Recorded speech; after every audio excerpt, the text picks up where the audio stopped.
شریک ہیں اور وہ یہ پوچھنا چاہتے ہیں کہ آخر اصل میں ہوا کیا ہے پاکستانی اکانومی، کون سے ڈیسیژن غلط ہوئے ہیں جس کی سزا سارے پاکستان کے 22 کروڑ عوام کو مل رہی ہے؟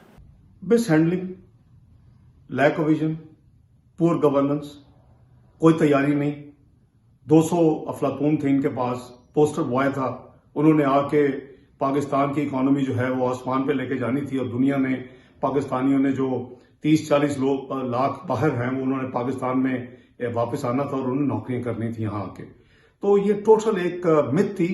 عوام کو بیوقوف بنایا گیا، عوام سے جھوٹ بولا گیا، 1 کروڑ نوکریاں دیں گے، 50 لاکھ گھر بنائیں گے.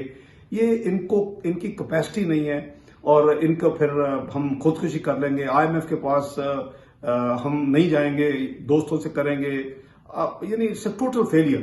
ان کی مانیٹری پالیسی فیل ہو چکی ہے، ان کی فسکل پالیسی فیل ہو چکی ہے. وہ ملک جس میں جو یعنی ریونیو کی گروتھ ہم 5 سال میں ڈبل کیا، انہوں نے کہا تھا ہم 1 سال میں ڈبل کریں گے، اور 4000 ارب سے ذرا کم جو تھی وہ ہم 8000 ارب پہ لے کے جائیں گے ٹیکسز کلیکشن آمدنی. اور یہ پہلے سال میں 23 سال کے بعد منتھلی ٹیکس گروتھ پہ لے گئے، اور دوسرے سال میں بھی انہوں نے وہ فگرز تھوڑے سے یعنی کیے کہ جی سپلیمنٹری گرانٹ کے ذریعے ریفنڈ دے دیے، حالانکہ FDI کو اپنے ریونیو سے دینے چاہیے تھے، وہاں اوریجنل آیا تھا. تو 70 بلین کے وہ نہیں دیے، 100 بلین وہاں سے دے دیے، تو وہ بھی دوسرا سال بھی ورچولی نو گروتھ. تو جس ملک میں آپ کا ایکسپینڈیچر 35% بڑھا ہوگا کرنٹ ایکسپینڈیچر، اور آپ کا ریونیو جو ہے اس میں کوئی گروتھ نہیں ہے، تو پھر یہی تباہی ہوگی جو ہم دیکھتے ہیں کہ اس کے نتیجے میں قرضے آسمان پہ چلے گئے. جو پچھلی حکومتوں میں یعنی ہم نے مثلا 5 سال میں اگر 10,000 قرضہ بڑھایا، اور ہم نے کئی کام کیے، 11,000 میگا واٹ بجلی لگائی، 2500 کلومیٹر کے ہائی ویز اور موٹر ویز بنائے، ہم نے ضرب عضب لڑی، ہم نے رد الفساد لڑی، ہم نے صوبوں کے بجٹ کو ڈبل کیا، اور ہم نے جو ہے ڈیفنس کو ڈبل کیا. تو ان کی تو کیپیسٹی نہیں ہے انفارچونیٹلی. اسحاق ڈار صاحب سے ایک سوال میں یہ ضرور کرنا چاہوں گا کہ یہ جو اکنامک کرائسس آیا ہوا ہے، یہ جو تباہی مچی ہوئی ہے، یہ جو غریب کی زندگی دشوار ہوتی جا رہی ہے، یہ جو بل بڑھتے جا رہے ہیں، پیٹرول کی قیمتیں بڑھتی جا رہی ہیں، یہ آپ کے خیال میں PTI کی حکومت کی نااہلی ہے، یا پھر انہیں پتہ ہی نہیں تھا کہ یہ کیسے کرنا ہے؟ یہ دوسرا ایک ایسپیکٹ یہ ہے، کیا جان بوجھ کے ملک کو تباہ کیا جا رہا ہے؟ کیا جان بوجھ کر عام آدمی کو سزا دی جا رہی ہے؟ یہ بڑا کی کویسچن ہے کہ یہ جو سب کچھ ہو رہا ہے یہ لیک آف سکل کی وجہ سے ہے، یا یہ جان بوجھ کے انٹینشنلی کریٹ کیا جا رہا ہے؟ دیکھیں، ان کی جو ابھی تک پرفارمنس ہے وہ ساری دنیا نے دیکھی ہے. جیسے میں نے عرض کیا کہ کوئی تیاری نہیں تھی، ان کی کوئی پلاننگ نہیں تھی. یہ کہتے تھے کہ جی ہم IMF کے پاس نہیں جائیں گے، ہمارے پاس ایکسپرٹ ٹیم بہت موجود ہے. لیکن ہم نے دیکھا کہ کچھ چیز ان کو ٹیلی ویژن پہ پرائم منسٹر کہتے ہیں ان کو پتہ چلتی ہے، ان کو ملک کی جب کرنسی 10 روپے ایک دن میں گرتی ہے تو ان کو ٹی وی سے خبر ملتی ہے، ان کو پتہ ہی نہیں ہے. تو یہ جو فیلئر ہے اکنامک پالیسی اور فسکل پالیسی کا، اور مس ہینڈلنگ جو ہوئی ہے، اس کی وجہ سے عوام کی مشکلات میں بے پناہ اضافہ ہو چکا ہے. اس میں سب سے پہلے مہنگائی ہے جو کہ عروج پہ ہے اس وقت. پچھلے سال یہ 24% دیہاتوں میں چلی گئی تھی فوڈ انفلیشن، اور شہروں میں 19%. ہم نے 1% مہنگائی چھوڑی تھی فوڈ انفلیشن میں. اب وہ دوبارہ ڈبل ڈیجٹ میں آ چکی ہے، 13 سے 15% جو ہے وہ دیہاتوں شہروں میں پہنچ چکے دوبارہ. قیمتیں جو ہیں، آپ جو روزمرہ کی اسینشل ہر گھر میں آٹا اور چینی استعمال ہوتی ہے، چینی 52 سے 110 روپے کراس کر چکی ہے، 120 بھی ٹچ کی ہے. آٹا جو ہے وہ 35 روپے کلو سے 80 روپے کلو جا چکا ہے. اور بجلی کے بل، گیس کے بل آپ دیکھیں کہ آسمان کو چھو رہے ہیں. لوگ اپنی جو دوائیاں تک افورڈ نہیں کر سکے. ہمارے زمانے میں 15% دوائیوں کی قیمتوں میں اضافہ ہوا. ڈرگ ریگولیٹری اتھارٹی نے وہ کیا نوٹیفیکیشن، ہم نے اس کو واپس کروایا، اور اس دور میں 600% تک دوائیوں کی قیمتوں میں اضافہ ہوا ہے. تو آپ دیکھیں کہ غربت آپ دیکھ لیں، ہم نے 6% لوگوں کو غربت کے لکیر سے نکالا. یہ واپس قریباً ان لوگوں کو غربت کے لکیر سے اس سے زیادہ لوگوں کو دھکیل چکے ہیں. اور جہاں تک بے روزگاری کا تعلق ہے، یہ کہتے تھے کہ میں 1 کروڑ لوگوں کو نوکریاں دوں گا. وہ جو 1 کروڑ نوکریاں کا دینی تھی، وہ قریباً لوگ 1 کروڑ جو ہے وہ بے روزگار قریباً 70-80 لاکھ مزید ہو چکے ہیں. تو یہ سسٹینیبل نہیں ہے جو کچھ پاکستان میں ہو رہا ہے. اچھا، ہم نے یہ دیکھا کہ اسحاق ڈار کے نام سے لوگ بہت خوف زدہ ہیں، خاص طور پہ کرنٹ اسٹیبلشمنٹ اور موجودہ حکومت، اور بے تحاشا الزامات لگائے گئے اسحاق ڈار صاحب پہ، اور ان کی دیانت داری میں، آنیسٹی میں کوئی بات نہیں ہے۔ انہوں نے بہت محنت سے اس ملک کی اکانومی کو بہتر کرنے کی کوشش کی گئی۔ تو پھر کیا وجہ ہے کہ جو بھی لوگ ہیں آج کل ارباب بست و کشاد، وہ سارا ملبہ اسحاق ڈار پر ڈالنے کی کوشش کرتے ہیں، اور ہمیں یہ بھی پتہ چلا ہے کہ وہ جب مزید پھنس جاتے ہیں تو اسحاق ڈار صاحب سے مشورے کرنے کی بھی کوشش کرتے ہیں۔ تو اسحاق ڈار صاحب کا اصل فالٹ کیا ہے؟ کیوں لوگ ان کے خلاف ہیں؟ کیوں ان کا نام نہیں سن سکتے؟ کیا جبکہ کرپشن کا کوئی کیسز نہیں ہے، جبکہ آپ نے اکانومی کو بہتر کیا تھا، اور جو موجودہ حالت ہے وہ تو بہت بری ہے۔ تو آپ کے دور میں جب بہتر تھی چیزیں، اس کے باوجود اس دور کے وزیر خزانہ سے لوگ کیوں خائف ہیں؟ دیکھیں، میں ایک فسکل ڈسپلن کا بلیور ہوں، اور ٹرانسپیرنسی کا، نمبرز اور جو ملکی مسائل کے حوالے سے، اور ساتھ میں یہ بلیور ہوں کہ ہمیں سیکیورٹی اور ڈیولپمنٹ کو پرائرٹائز کرنا ہے۔ جہاں ہم نے سیکیورٹی نیڈز بھی پوری کرنی ہے، وہاں ہم نے ترقیاتی کام بھی کرنے ہیں۔ اگر ترقی نہیں ہوگی، جی ڈی پی گروتھ ہم 6-7% پہ کم از کم نہیں رکھیں گے، تو پھر وہی ہوگا جو ہم اس وقت پاکستان میں دیکھ رہے ہیں۔ اور کوئی بھی ملک ہو، اس کی جو موسٹ امپورٹنٹ انڈیکیٹر ہے وہ جی ڈی پی ہے، کیونکہ اسی سے روزگار کے مواقع ملتے ہیں، غربت میں کمی آتی ہے، لوگوں کی فی کا آمدنی بڑھتی ہے۔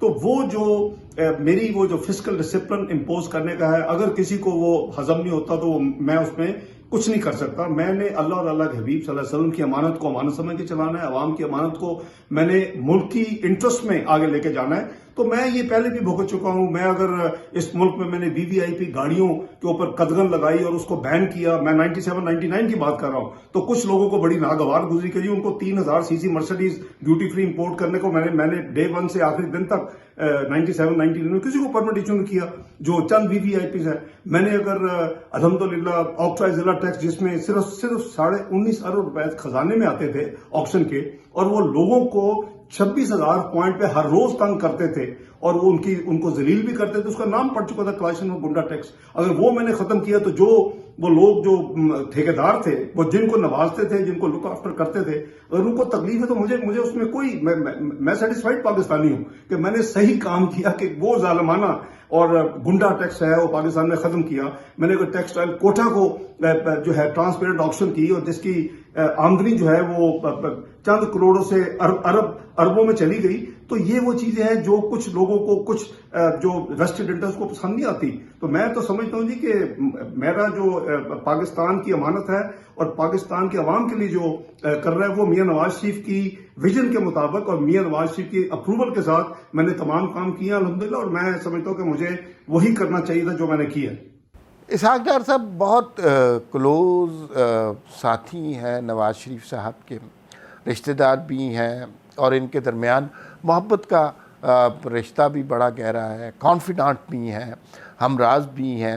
اور میرے خیال میں اسحاق ڈار صاحب سے یہ سوال ضرور پوچھنا چاہیے کہ میاں محمد نواز شریف کو جس طرح نکالا گیا، ڈسپائٹ آف دا فیکٹ کہ ملک ترقی کر رہا تھا، اگر آپ سے سر یہ سوال پوچھا جائے کہ وہ ایک ریزن کیا ہے جس کی وجہ سے نواز شریف آج عطاب کا شکار ہے، ان کا سارا خاندان عطاب کا شکار ہے، مسلم لیگ نون کے باقی لیڈر عطاب کے شکار ہیں، اور آپ کے کارکن عطاب کے شکار ہیں، تو اس کی ایک ریزن کیا ہو سکتی ہے؟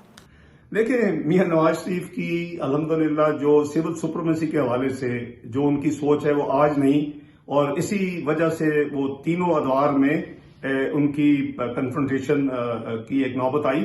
اور اب کچھ صحافی، آپ کے ساتھی، یہ قوم کو تفصیل سے بتا چکے ہیں کہ 10 سال پہلے جو پلان کیا، جب ایک کھلاڑی کو لانچ کیا گیا مینار پاکستان میں، اور اس کے بعد پی ایم ایل این اور اس کی لیڈرشپ کے خلاف ایک کمپریہنسو پلان بنایا گیا کہ ان کو کس طرح بدنام کرنا ہے، پی ایم ایل این کو کس طرح توڑنا ہے، پی ایم ایل این کو کس طرح عوام سے دور کرنا ہے، وہ لیکن ایک اللہ کا نظام ہے، مین پرپوزز گاڈ ڈسپوزز۔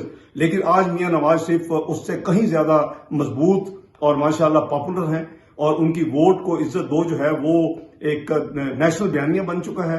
تو میں سمجھتا ہوں کہ یہ جو ایک پلانڈ ایجنڈا تھا جو کہ مسلم لیگ نون اور میاں نواز شریف کی جو ہے سول سپریمیسی اور پارلیمنٹ کی ساورنٹی اور عوام کو اس کا حق حاکمیت دینے کا، وہ اس کے خلاف جب انہوں نے دیکھا کہ ہمارا قابو میں نہیں ہے، تو آپ نے دیکھا کہ پاکستان میں ڈان لیگ کا ڈرامہ ہوا، پاکستان میں پاناما لیگ کا ڈرامہ ہوا، پاکستان میں اقامہ پہ ایک الیکٹڈ پرائم منسٹر کو نکالا گیا کہ جی 10,000 درہم جو ریسیویبل ہے لیے نہیں، وہ آپ نے کیوں نہیں ڈکلیئر کیے. اور آج سپریم کورٹ فیصلہ دے رہی ہے کہ جی اگر کوئی اثاثہ ڈکلیئر نہ ہو کوئی یعنی انٹینشنل، تو وہ کوئی لائف ٹائم اس کی ڈسکوالیفیکیشن نہیں ہو سکتی. تو یہ ایک تضاد ہے اور بس ایک ایجنڈا تھا. اور میں سمجھتا ہوں کہ کچھ اداروں میں کنائمنٹس ہوئی، وہ بہت ہی یہ بدقسمتی ہے پاکستان کی کہ اگر انصاف نہیں ملے گا اور اگر یعنی ملک کے وزیر اعظم کو آپ اس طرح بےہودہ اور یعنی عجیب طریقے سے آپ بھیجیں گے گھر، تو اس کے پھر جو ملکی مسائل ہیں وہ حل نہیں ہوں گے. تو میں سمجھتا ہوں کہ میاں نواز شریف نے الحمدللہ اپنی ذمہ داری نیشنل نبھائی ہے اور آج عوام میں وہ موسٹ پاپولر ایک واحد اسٹیٹسمین پاکستان میں رہ گئے ہیں. تو انشاءاللہ وہ اپنا فرض ادا کر رہے ہیں، عوام اللہ کی امانت سمجھ کے پاکستان میں انشاءاللہ ان کو کامیابی ہوگی. کچھ لوگ آج کل بات کر رہے ہیں کہ عمران خان صاحب اسمبلیاں توڑنے والے ہیں. کبھی اسٹیبلشمنٹ کی طرف سے پتہ چلتا ہے کہ وہ عمران خان کو بلیک میل کر رہے ہیں نواز شریف کا نام لے کے. کبھی عمران خان اسٹیبلشمنٹ کو نواز شریف کا نام لے کے بلیک میل کر رہے ہوتے ہیں. یہ اسٹیبلٹی ملک میں بالکل نہیں ہے. اور اسلام آباد میں جب یہ افواہیں اڑنا شروع ہو جائیں کہ بھئی یہ حکومت جا رہی ہے، کسی وقت بھی جا سکتی ہے، تو پھر سارے لوگ کام کرنا چھوڑ دیتے ہیں. آج کل وہی صورتحال ہے. تو پھر میں اسحاق ڈار صاحب سے یہ ضرور پوچھنا چاہوں گا کہ اگر یہ حکومت جاتی ہے، مسلم لیگ نون کی دوبارہ حکومت کیا آ سکتی ہے؟ اگر آپ کے خیال میں آ سکتی ہے تو اس کے واپس لانے کے لیے، نون لیگ کے دوبارہ برسر اقتدار میں آنے کے لیے کیا فیکٹرز ہونے چاہیے؟ دیکھیں، جو پاور گین کرنا یہ اللہ تعالیٰ کی دین ہے. اللہ تعالیٰ نے جس سے کام لینا ہے، جس سے اللہ تعالیٰ نے پاکستان کی خدمت لینی ہے، وہ کوئی روک نہیں سکتا. اور جس کو نہیں دینی اللہ نے، وہ کوئی دے نہیں سکتا. ایک تو ہمارا یہ بحثیت مسلمان ایک اسٹرانگ بلیف ہونا چاہیے. باقی میاں نواز شریف اور مسلم لیگ نون صرف حکومت ری گین کرنے کے لیے ساری ایفرٹ نہیں کر رہی. یہ ایک اسٹرکچرل چینج ملک میں لانے کے لیے ایک میاں نواز شریف کا ایک نیریٹو اور میاں نواز شریف کی ایک ایفرٹ اور میاں نواز شریف کا ایک اسٹرگل ہے. اور اللہ کرے کہ وہ اپنی اس اسٹرگل میں کامیاب ہوں کہ تمام ادارے اپنے کانسٹیٹیوشنل ڈومین میں رہ کے کام کریں اور تمام ادارے جو ہے اپنے اپنے فرائض عوام کی انٹرسٹ میں اپنے فرائض ادا کریں اور کوئی بھی ایک دوسرے کے ڈومین میں انٹرپشن نہیں ہونی چاہیے. تو میں سمجھتا ہوں کہ اگر ہم نے پاکستان کو آگے لے کے جانا ہے، ہماری بدقسمتی یہی ہے کہ جب بھی پاکستان ٹیک آف کرنے لگتا ہے تو اس ملک میں ایک انٹرونشن ہوتی ہے، ایک مارشل لا، دوسرا مارشل لا، تیسرا مارشل لا، پھر ہائیبرڈ سسٹم. تو یہ چیزیں پاکستان کے انٹرسٹ میں نہیں ہیں. ہم بہت پیچھے رہ گئے ہیں. پولیٹیکل انسٹیبلٹی کسی ملک میں جب ہوگی تو اس میں اکنامک جو اسٹیبلٹی کا تو سوال ہی پیدا نہیں ہوتا. یہ گولڈن پرنسپل ہے. تو political instability leads to economic instability. اور اس کی آپ کے سامنے مثال ہے کہ وہ ملک جو 6% پہ قریب ترقی کر رہا تھا اور آگے 7-8% کی طرف جا رہا تھا، اور وہ ملک جہاں مہنگائی منیمم 40 سال میں تھی، انٹرسٹ ریٹ منیمم، آج اس میں وہ تمام انڈیکیٹرز کا بیڑا غرق ہو چکا ہے. اس وقت سٹاک مارکیٹ جو دنیا کی 5ویں اور ایشیا کی یعنی نمبر 1 تھی. اور آپ دیکھیں کہ جو ریونیو تھا، جو آمدنی تھی، وہ ڈبل ہو چکی تھی 5 سال میں. تو یہ جو ایک روڈ میپ تھا اس کو آگے لے کے جانے کی ضرورت تھی. نو میٹر کہ کون 2018 میں الیکشن جیتتا، اگر صحیح الیکشن ہوتے. اب تو الیکشن رگ ہوئے ہیں. تو بات یہ ہے کہ حکومت لینے کے لیے صرف نہیں ہے. ظاہر ہے کہ حکومت ہوگی اگر آپ کے پاس وہ ایک ہے گورنمنٹ، تو آپ ان چیزوں کو بہتر طریقے سے امپلیمنٹ کر سکتے ہیں. لیکن ہم نے دیکھا کہ الحمدللہ عوام میں میاں نواز شریف کی مقبولیت جو ہے وہ اب انپریسیڈنٹڈ ہے as compared to even past. تو انشاءاللہ کامیابی ہوگی اور اللہ تعالیٰ کے فضل و کرم سے مسلم لیگ نون اس ملک کی معیشت کو بھی فکس کرے گی، فارن پالیسی کو بھی فکس کرے گی جو تباہ ہو چکی ہے، اس کی سیکیورٹی پالیسی کو بھی پاکستان کے انٹرسٹ میں جیسے آگے میزائلی پروگرام شروع کیا، نیوکلیر پروگرام کو تکمیل کیا، یہ ساری چیزیں جو ہم مسلم لیگ نون نے پہلے بھی کی ہیں اور انشاءاللہ آئندہ بھی کریں گے.